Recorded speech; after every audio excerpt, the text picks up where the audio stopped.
Every morning, before the sun chased away the shadows of the night, Musa would wake up to the sound of roosters crowing in the slums of Ajigona, Lagos.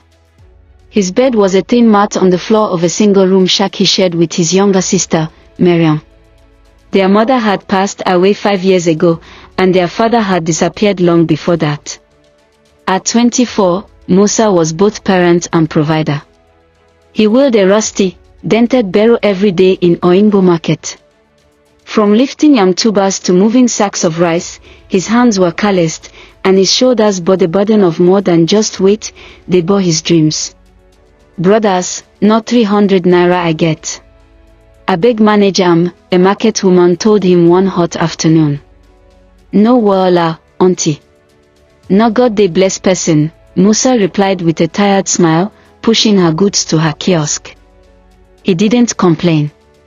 Not because it was easy, but because he believed. Deep down, Musa had a vision: he would not die poor. Each evening, he took the little he earned, saved a portion, and read. Yes, Musa read. Worn-out books, borrowed newspapers, and sometimes, stolen moments at cyber cafes to read business blogs. One fateful day, Musa was waiting for customers when he overheard two traders arguing. Oga turned, "If you like no get sense. See as that boy they sell pepper online and them they deliver for Lekki." Musa's ears perked up. "Sell pepper, online," he muttered. Later that evening, he visited a cyber cafe. "How much per hour?" he asked the attendant. "Nigerian Naira 200. He had 500 Nigerian Nairas in his pocket. He paid, sat down, and typed in, "How to sell goods online in Nigeria."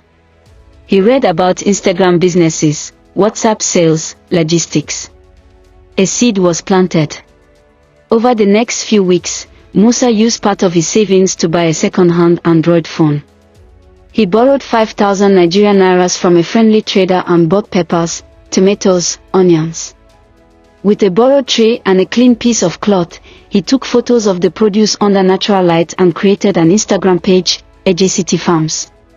He added captions like, "Fresh tomatoes straight from the farm, tomato DM to order, we deliver within Lagos. #AjCityFarms, #support local, #Lagos market." He got his first order from a lady in Suralia. "I can't believe you deliver to the mainland," she said over the phone. "Yes, ma. We deliver everywhere," Musa replied, grinning. He didn't even own a motorcycle. That night, he negotiated with a dispatch rider and paid him from the profit. Then another order came. And another. Within 6 months, Musa had grown his online food delivery to a small but steady stream. He knew consistency was key. He partnered with farmers from outside Lagos and bought in bulk. He stored produce in a small rented kiosk with an icebox. He built trust, delivered quickly, and always said thank you like it was gold. He even took free business courses from NGOs offering youth programs. One day, he pitched his business at a local entrepreneurship event. He wore his only ironed shirt, borrowed shoes, and stood in front of judges. "My name is Musa Idris. I started as a barrow pusher. Today, I run AjCityFarms, delivering fresh produce to over 200 homes in Lagos monthly." The crowd clapped. He won 500,000 Nigerian Nairas in seed funding. He cried that night, not because he won, but because someone finally believed in him. Musa expanded.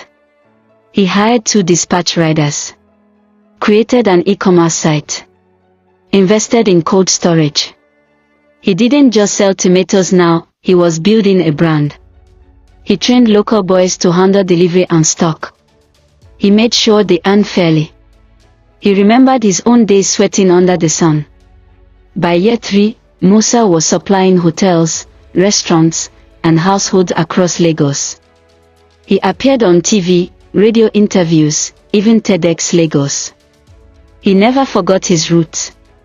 When CNN Africa featured him in a segment called "From the Streets to Success," he said, "I didn't go to university.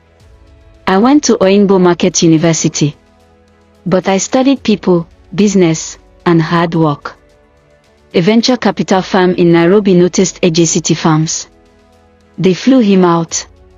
"We're interested in helping you scale across West Africa," the director said.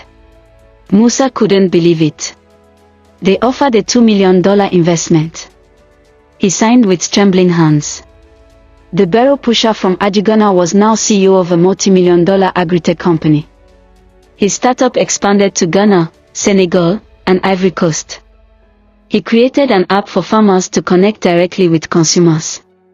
He built cold storage chains, supported small farmers, and trained over 5,000 young people in agribusiness and digital sales. At 35, Forbes listed him among the youngest African billionaires in agritech. He moved his family to a modest house in Lekki. He built a school in AjCityFarms. The school was free for orphans and street kids. He named it after his late mother, Mama Amina Future Academy. One afternoon, a reporter asked, "What kept you going when you had nothing?" Musa smiled. "Two things, hunger and hope.